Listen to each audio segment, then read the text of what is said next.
திராவிட முன்னேற்ற கழக தலைவர் கருணாநிதி ஒரு அறிக்கை வெளியிட்டிருக்கிறாரு. நேற்று முன்தினம் முதலமைச்சர் ஜெயலலிதா ஒரு அறிக்கை வெளியிட்டிருந்தாங்க. இந்த இருவருக்கும் இடையில நடக்கிற இந்த அறிக்கை போர் தமிழ்நாட்டில் எந்த விதமான உணர்வு மேலோங்கி இருக்கு அப்படிங்கிற சொல்லி ஒரு கேள்வியை முன்வைக்குது. நேற்று திமுக தலைவர் வெளியிட்ட அறிக்கையை பற்றி இன்று செய்திகளில் என்ன வந்திருக்குங்கிறத முதல்ல பார்க்கலாம். அதன் பிறகு அது தொடர்பாக நம்ம விவாதத்தை தொடர்ந்து நடத்தலாம்.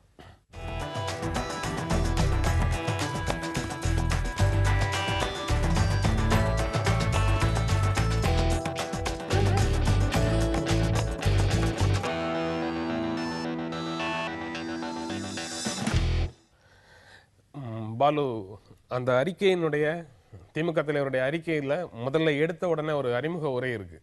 அந்த குறிப்பு, இந்த அறிக்கை சற்று கடுமையாக எழுதப்பட்டதுன்னு யாராவது நினைச்சா, முதலமைச்சர் பொறுப்பில் இருக்கக்கூடிய ஜெயலலிதா 16/10/2013 அன்று விடுத்துள்ள அறிக்கையை முழுவதுமாக படித்து பார்க்க கேட்டுக்கொள்ளப்படுகிறார்கள் அப்படிங்கிற அறிமுகத்தோடு தான் அந்த அறிக்கை ஆரம்பிக்குது. இந்த அறிமுகமே உள்ள இருக்கக்கூடிய உள்ளடக்கம் எந்த அளவுக்கு கடுமையாக இருக்கும் அப்படிங்கிறத சொல்லுது. இந்த கட்சி தலைவர் அந்த கட்சி தலைவரை மிக கடுமையான வார்த்தைகளில் திட்டுறதும் அவங்க இவரை திட்டுறதுமாக ஒரு போக்கை நீங்க எப்படி பார்க்குறீங்க? தமிழ்நாட்டு அரசியல் எவ்வளோ கீழ்நிலைக்கு போயிருக்கு, சாக்கடைக்கு போயிருக்குங்கிறது தான் அதை காட்டுது. அதாவது நான் 70 ஆண்டு காலம் 80 ஆண்டு காலம் நான் அரசியலில் இருந்தேன் என்று சொல்லக்கூடிய கலைஞரும், அதே போல் தமிழ்நாட்டுக்கு நான் ஏதோ ஒரு மீட்பராக வந்திருக்கக்கூடியவர் என்று தன்னை பற்றி பெரிய அளவிற்கு பேசக்கொள்ளக்கூடிய நான் என்றே பேசக்கொள்ளக்கூடிய ஜெயலலிதாவும் தமிழக அரசியல் எந்த கேவலமான நிலைக்கு போயிருக்கிறது என்று காட்டுகிறார்கள்.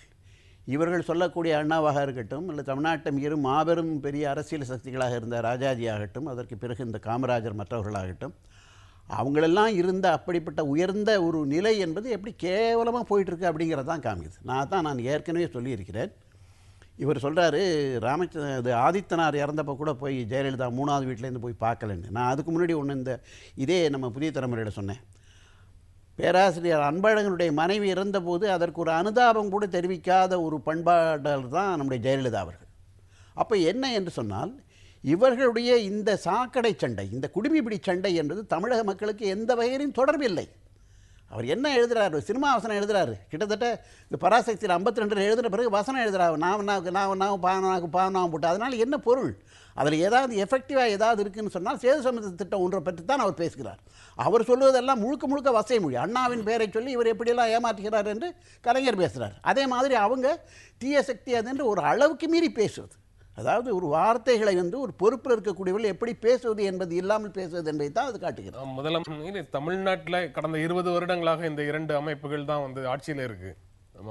5 வருடம் அவங்க 5 வருடம் இவங்கங்கிற நிலைமையில தான் 40 வருஷம் 45 வருஷமா இருக்கு. இவங்க 2 பேர் வந்ததுக்கு அப்புறம் கிட்டத்தட்ட 89 இருந்துன்னு வச்சுக்கலாம். 89 இந்த 2 பேர் தான் மாற்றி மாற்றி முதலமைச்சர்களாக இருக்கிறாங்க. தமிழக மக்கள் அவங்க 2 பேர் மேலேயும் அபரிதமான நம்பிக்கையையும் வச்சிருக்கிறாங்க. எஞ்சி இருக்கக்கூடிய இந்திய பகுதிகளை விட தமிழ்நாட்டில் பல்வேறு முன்னேற்றங்களையும் இவங்க தான் கொண்டு வந்திருக்கிறாங்க. இது எல்லா விஷயங்களும் அவங்களுக்கான கிரெடிட்டாக இருக்கு.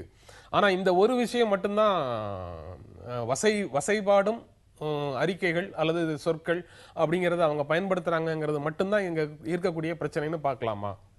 இல்லை. இப்போ நான் என்ன சொல்றேன்னா, அவங்களுடைய செய்திருக்கக்கூடிய சீர்திருத்த நடவடிக்கைகள் அல்லது மக்கள் சார்ந்த நடவடிக்கைகளை நான் புறக்கணிக்கலை. அதற்கு ஒரு அடிப்படையான காரணம் என்ன என்று சொன்னால், திமுகவாக இருக்கட்டும் அல்லது அதிமுகவாக இருக்கட்டும், அவர்கள் கீழ்நிலையில் இருக்கக்கூடிய மக்கள் மத்தியிலேருந்து வந்த கட்சி. பெரிய மிட்டாமராசு கட்சி, பெரிய தொழில் அதிபர்களெல்லாம் அவருக்கு பின்னால் இல்லை. அப்படி வந்த கட்சி. அதனால் அவர்களுக்கு கீழ்நிலையில் இருக்கக்கூடிய மக்களுடைய தேவைகளை உணர்ந்து சில விஷயங்களை செய்ய முடிந்தது. அதை கூட அவர்கள் எப்படி செய்தார்கள் என்று சொன்னால், அதை பெரும்பாலும் ஒரு விளம்பரத்திற்காக செய்தார்கள். இன்னொன்று, இப்போ இவர்கள் செய்யக்கூடிய திட்டங்கள் பூரா இன்னொன்று பாருங்களேன். கஜானாவிலிருந்து பணத்தை எடுத்து கொடுத்துவிட்டு ஜெயலலிதாவுக்கு ஓட்டு போடு, அதிமுகவுக்கு ஓட்டு போடு என்பதோ, அல்லது கலைஞரை கொடுத்துவிட்டு அவர் படத்தை போட்டுவிட்டு அதுக்கு திமுகவுக்கு ஓட்டு போடு என்பதோ என்ன அரசியல்?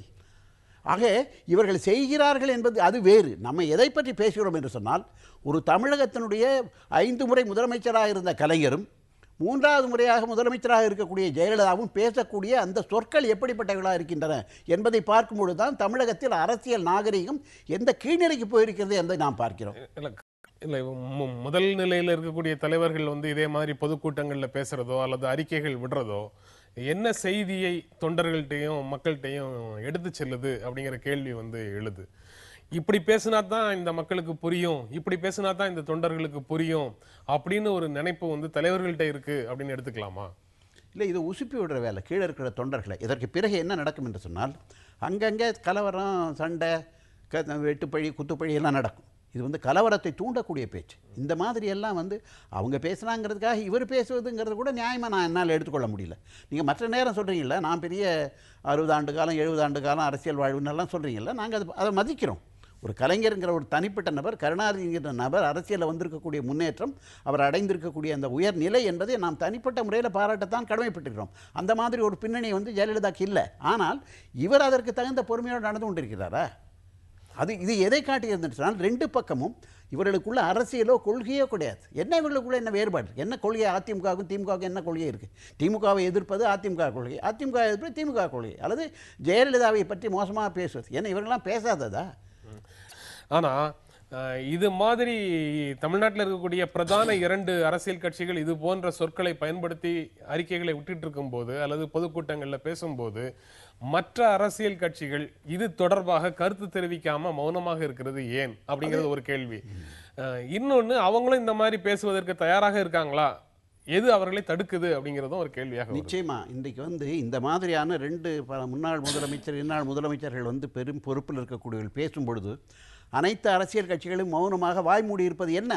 அதற்கு காரணம் என்ன? இந்த கூட்டணி அரசியலா அப்படிங்கிற கேள்வி என்று சாதாரணமாக ஒரு அரசியல் பார்வையாளன் மத்தியில் எழுவது உண்மை. ரெண்டாவது இன்னொன்று சொல்கிறேன், திமுகவுக்கு வந்து ஈழத்தமிழர் பிரச்சனையில் 2 முகம், அதிமுகவுக்கு 2 முகம், ஜெயலலிதாவுக்கு 2 முகம். இவர்கள் எல்லாம் என்ன சொன்னார்? கருணாநிதி ஒன்று சொன்னால் அது எதுக்கணும், ஜெயலலிதா ஒன்று சொன்னால் கருணாநிதி எதுக்கணும். இது வந்து அவருடைய தொடர்ந்த நிலைப்பாடு. ஆனால் அவர்கள் சொல்லக்கூடிய அந்த அண்ணா வந்து 69 சொன்னாருங்கிற அந்த ஒரு நிகழ்ச்சியில் அதில் உறுதியாக இருந்திருந்தால் கருணாநிதி இதுக்குள்ளே நிறைவேற்றி இருக்கலாமே. இவ்வளோ ஆண்டுகள் இருந்தார், அவர் செய்யலை.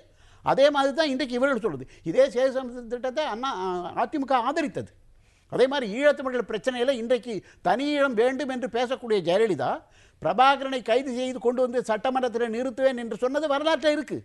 ஆக என்னென்றால் இவர்களுக்கென்று நிலையான கொள்கை கிடையாது, நிலையான ஒரு எந்த பிரச்சனையும் நிலைப்பாடு கிடையாது. இவர்களுக்கு நிலைப்பாடு என்ன என்றால் ஒருவரை ஒருவர் குற்றம் சொல்வதும் அவதூறாக பேசுவதும் என்பதுதான் அவருடைய அரசியலாக ஆகிவிட்டது அப்படிங்கிறது தான் அது காட்டுது.